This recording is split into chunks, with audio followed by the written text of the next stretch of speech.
They say Africans are the problem of Africa. It's a painful phrase, but sometimes it echoes louder than truth itself. Because what if the real enemy isn't thousands of miles away in the West? What if the dagger is held by the hand next door? In a story that feels ripped straight out of a Cold War thriller, Burkina Faso has just uncovered a chilling betrayal, a network of spies, traitors, hidden deep within its own borders. But here's the twist. These operatives weren't hiding in the shadows of Ouagadougou.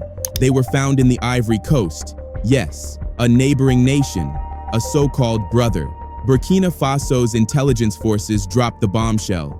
They've located the secret base used by those working to destabilize the country from within. The mission? To sabotage Burkina Faso's rise, and worse, to take out President Ibrahim Traoré. But what exactly is happening inside this covert hub across the border? Who's funding it? And how are the citizens of Ivory Coast reacting to this revelation? Are they complicit, or are they victims too? What began as whispers of betrayal is now spiraling into a geopolitical standoff. Because this isn't just about borders. This is about Africa's soul, about whether the continent can truly stand united, or if, once again, it will fall from within. Stay with us. The story gets darker from here. Since the failed plot of April 16th, Burkina Faso has been on high alert. Traitors had tried to strike from the shadows and failed, but the danger? It didn't disappear. Instead, it ran. It ran across the border, into the arms of a neighbor. Inside Burkina Faso's security structure lies an elite, silent force, not in uniform, not on parade. These are intelligence specialists, trained to track whispers, decode shadows, and hunt down betrayal. And one of them struck gold. A hidden operations center was discovered, not in Burkina Faso, but deep inside Ivory Coast. The location? Ouagadougou, a quiet neighborhood in Abidjan. But this isn't just any neighborhood. The site in question was once a military base, used by the northern militias during the brutal Ivorian Civil War, a base with blood-stained history. And it gets worse. That base? It was linked to the rise of one man, Alassane Ouattara. For those who don't know the backstory, Ouattara didn't just rise to power.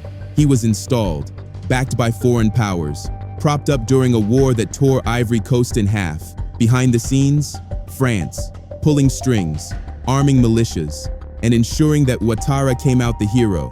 But now, that very same location is allegedly being used to wage a new war, a covert one, not with tanks, not with bombs, but with spies and Burkinabe traitors. And the target? President Ibrahim Traoré. The discovery has sent shockwaves across the Sahel, because this is no longer just a domestic affair. It's regional, it's international, it's personal. So the question is, how deep does this go? And just how far will these traitors and their backers go to stop Traoré's revolution? So really, should anyone be surprised? If a man could ignite a civil war in his own country, one that claimed thousands of lives, what's stopping him from fueling chaos just across the border?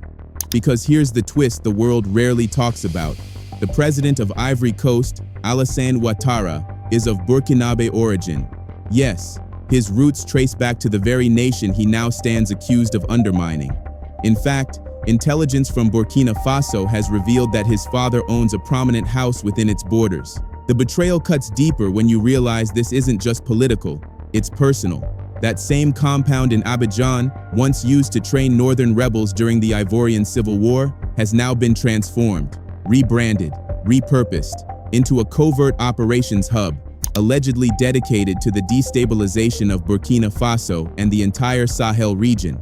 But this is no longer speculation, because Burkina Faso's intelligence services didn't just find the location, they found a name, Mr. Bazi Mathieu, a key player, a puppet master, a man allegedly at the heart of the operation.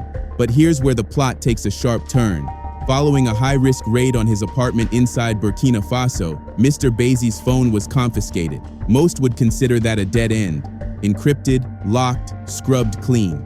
But not for Burkina Faso's intelligence unit. Using their own tech ingenuity, they cracked the device. And what they found was explosive files, messages, contacts, plans, the kind of data that turns suspicions into evidence and whispers into war cries. But the question now lingers in the air like a storm cloud. Who exactly is Bazi Mathieu?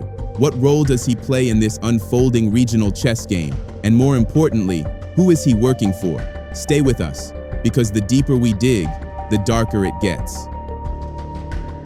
So who is Bazi Mathieu? According to intelligence reports, he's not just another name in the shadows. He's Burkinabe, one of their own.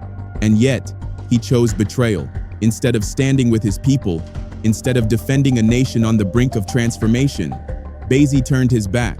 He aligned himself with those who want to see Burkina Faso dragged back into the grip of civilian politics. But let's be honest, at this point in history, anyone calling for a return to civilian rule isn't doing it for democracy. They're doing it for power or for profit. And Bazi, he was doing it for both. This wasn't just ideology, it was ambition, and it came with a cost. Bazi was one of the architects of the April 16th plot, the failed mission to destabilize the government and eliminate Captain Ibrahim Traoré. But the plan fell apart. Why? Because even in a time of shadows, some men still stood loyal. The plot was exposed, the network cracked, and Bazi, he fled. To where? Ivory Coast. And there, he was welcomed, not as a fugitive, not as a traitor, but as a partner. Within weeks, Bazi assumed a critical role. He became the head of the Office of Investigation of the Crackdowns, a title that sounds official, almost bureaucratic. But behind the scenes, he was far more. He was the coordinator, the one linking mercenaries, external funders, and disloyal Burkinabe soldiers. With help from key figures in the Ivorian government, the old military base in Ouagadougou was transformed overnight. No longer a relic of a past war, it was reborn as a nerve center for a new operation. An operation designed to break Traoré, to plunge Burkina Faso into chaos, and to stop once and for all the rise of a new African independence. Because for men like Bazi, sovereignty is a threat, and freedom, it's bad for business. And then came the breakthrough. The phone, the one taken from Bazi Mathieu, wasn't just evidence, it was a roadmap. Inside, investigators uncovered something that sent shockwaves through Burkina Faso's highest command, a 24 billion CFA francs fund, set up by none other than Ivorian President Alassane Ouattara. This wasn't speculation, it was documented, traced, verified. A war chest, funded by a sitting head of state, intended to bankroll the overthrow of Captain Ibrahim Traoré. But where was the money going? The plan, according to decrypted messages and call logs, was chilling in its simplicity. Buy loyalty, corrupt the Burkinabe military, turn the VDP, Burkina Faso's civilian defense volunteers, against their own. The blueprint was almost identical to the failed April 16th plot. Because here's the cold truth. Traoré survives because of loyalty, not just from generals, but from everyday citizens, young recruits, village defenders, men and women who've chosen to believe in something bigger than themselves. It was this same loyalty that cracked the April plot wide open, when a handful of Burkinabe soldiers refused to sell out their homeland and exposed the plan from within. Now imagine for a second, if they hadn't, if that loyalty hadn't held, if the money had been enough, Burkina Faso would have fallen, and Traoré, he might have become just another name in the long list of African leaders taken down not by bullets, but by betrayal. But this time, the plan was exposed early, because one man's greed, Bazi's ambition, and Ouattara's interference couldn't overpower the heart of a people who refused to kneel. And that's the danger Traoré's enemies keep underestimating. You can fund an army, you can forge a coup, but you can't buy loyalty, not in a country that has finally decided to stand on its own. But here's what the traitors and foreign operatives still don't understand. Ibrahim Traoré didn't buy loyalty. He earned it, because to the Burkinabe soldiers, he's more than just a leader in uniform. He's one of them. You see, unlike many heads of state who sit far from the battlefield, protected by distance and wealth, Traoré stays close. He doesn't joke with his soldiers. He stands with them. And when the world turns its back, he defends them, even against civilians. We've seen it, over and over again. This isn't political theater, it's conviction. When his troops fall in battle, he doesn't just mourn, he acts. Just months ago, Traoré mobilized massive support for the widows and families of fallen soldiers, ensuring they weren't forgotten, left behind, or dishonored. He understands something most leaders never will. A soldier who knows his family is safe will fight like his homeland depends on it, because it does. And that's why loyalty flows so deeply in Burkina Faso's ranks. Not out of fear, not out of bribes, but out of respect. And that is what no 24 billion francs can ever buy. So as the traitors gather in foreign lands, as mercenaries scheme and money changes hands, they're all betting on the same thing, that loyalty has a price. But what they don't see is that in Burkina Faso, loyalty is already paid for, in trust, in blood, and in honor. And Traoré, he's not just surviving, he's leading a nation that's finally learning to stand on its own. But this is exactly what makes Traoré such a problem for the traitors. His greatest weapon isn't just strategy or strength, it's loyalty. And that's why they're now trying to turn his own soldiers against him. Their tactic? The oldest one in the book: money. History has shown us time and again, empires don't just fall on battlefields. They fall in the hearts of men seduced by greed. From ancient kingdoms to modern coups, people have betrayed their nations, their comrades, and their leaders in exchange for wealth and power. It's a part of human nature, and the enemies of Burkina Faso know it. For Bazi Mathieu to even consider this strategy means one thing: he knows there are cracks. He knows that not every soldier in the Burkinabe military is made of unshakable loyalty. He's counting on that weakness. But the real question is, will it work? It didn't during the April 16th plot. Traoré stood tall because loyal soldiers stood by him. They chose honor over silver, and hopefully, they will again. But the plan doesn't stop there. According to the files pulled from Bazi's confiscated phone, a large portion of that 24 billion CFA francs was set aside to hire mercenaries, not African fighters, but foreign contractors. Yes, this is where the web gets even darker. These aren't just mercenaries, they are private military contractors, elite, well-paid soldiers for hire with no allegiance to any African cause or government. They move from one battlefield to the next, not for justice, not for ideology, but for a paycheck. They come from the United States, the United Kingdom, France, even China, and they're everywhere, scattered across Africa, quietly embedded with rebel groups, government forces, even terrorist factions. They serve anyone with deep pockets and clear objectives. And more often than not, those pockets trace back to the West. So when we say the West profits from African insecurity, it's not just a slogan, it's documented reality. These private armies thrive in chaos. The more instability, the more demand for their services. The more fear they create, the more weapons get sold. And the longer Africa remains unstable, the tighter the grip of foreign influence becomes. This isn't just warfare, it's a business model. And now the battlefield isn't just about borders or politics. It's about whether loyalty can survive the flood of money, manipulation, and mercenaries. The enemies of Burkina Faso are betting that it can't. But if history has taught us anything, it's this: even when surrounded by fire, some men choose not to burn. As we mentioned earlier, the mercenaries being recruited to destabilize Burkina Faso are not African. They're coming from outside the continent, many of them hired through private military companies that have built quiet but deadly networks across Africa. But what makes this even more alarming is a new revelation. Some of these contractors have begun recruiting former French soldiers, men who once served in the Sahel as part of France's military presence. That's right, the same soldiers who operated in Mali, Niger, and Burkina Faso for decades are now returning, not in uniform, but as guns for hire. These are individuals who know the terrain. They know the military structures. They know the weak points. If mercenaries embedded with traitorous Burkinabe forces include former French commandos, the consequences could be catastrophic. These men, no matter who they work for on paper, will always carry an allegiance to their homeland. And given the way President Traoré and the AES alliance humiliated France by cutting ties and reclaiming sovereignty, there's no question, they would seize any opportunity to retaliate. They'll frame it as a mission to restore democracy, but the truth is darker. It's about vengeance and control.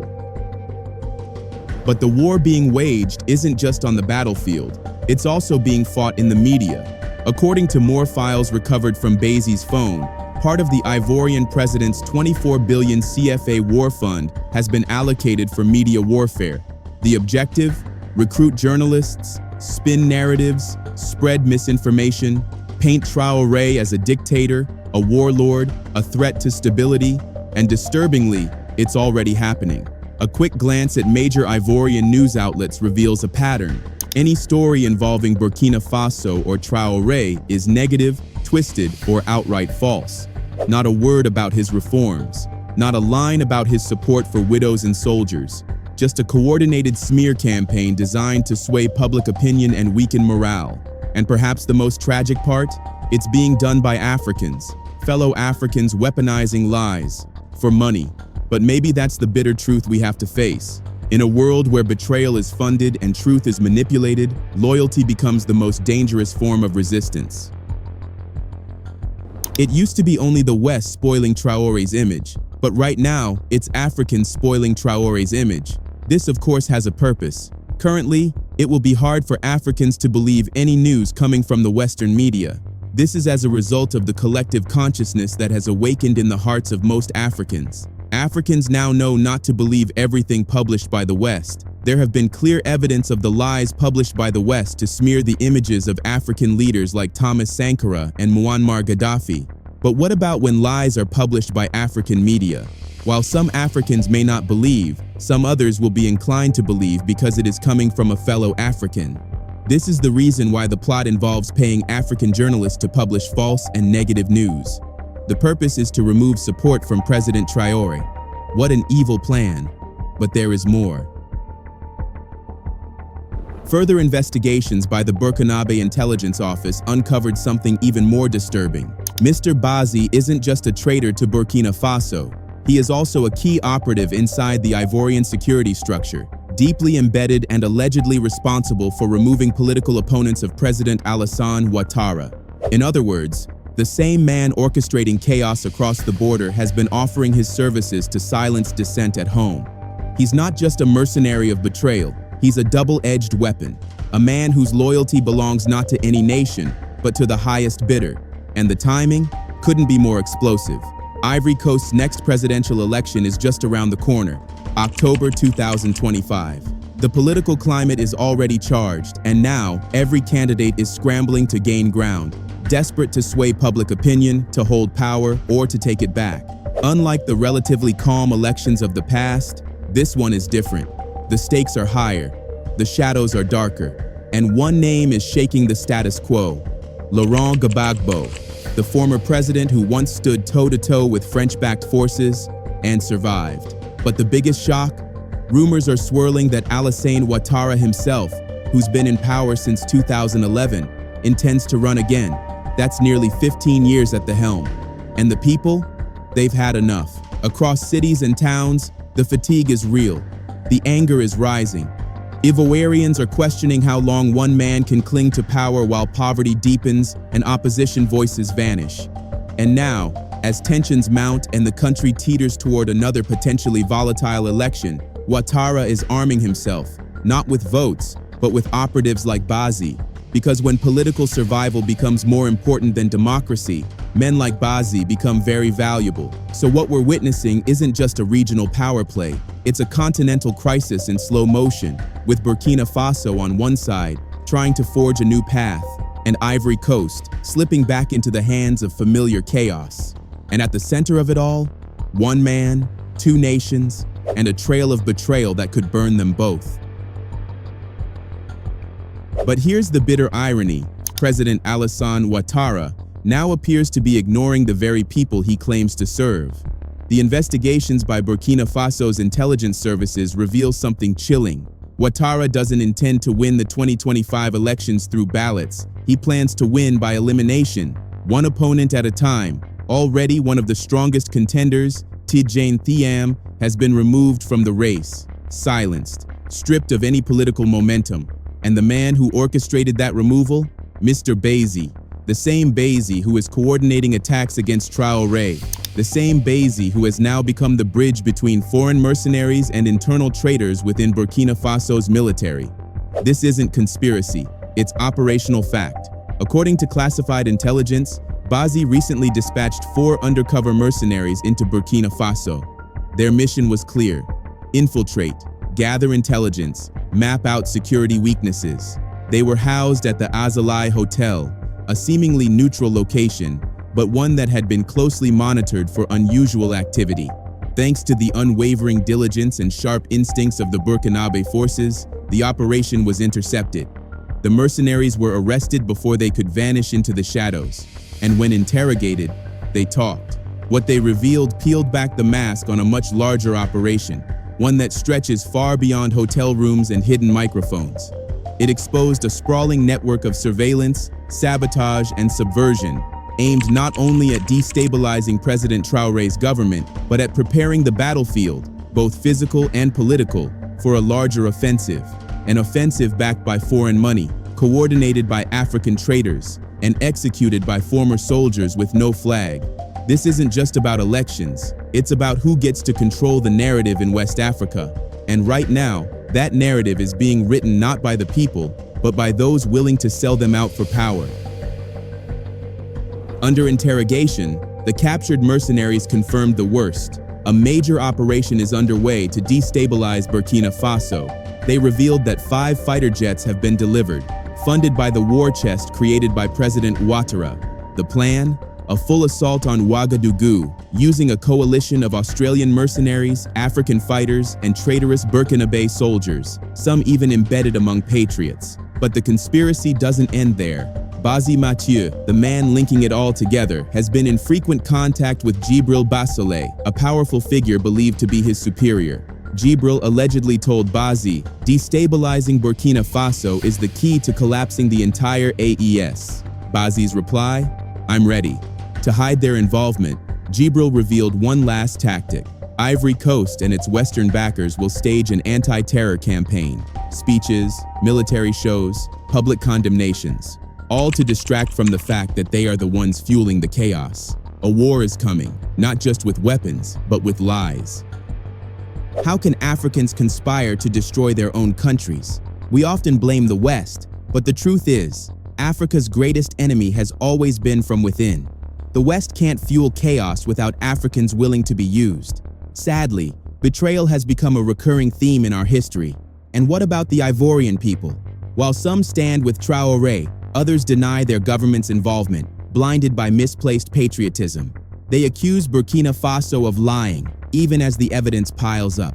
But Traoré isn't waiting. Security forces have been beefed up, and in some regions, 24/7 surveillance is now active. This is more than just a plot. It's a war for Burkina Faso's survival. And this time, the people are ready. In the end, this is more than a political crisis. It's a battle for Africa's future, a fight between those who seek true independence and those who would sell it for personal gain. Traoré may be the target, but the message is bigger than one man. It's a warning that until Africans stop betraying Africa, the continent will never be free. But this time, the betrayal has been exposed, and now the world is watching.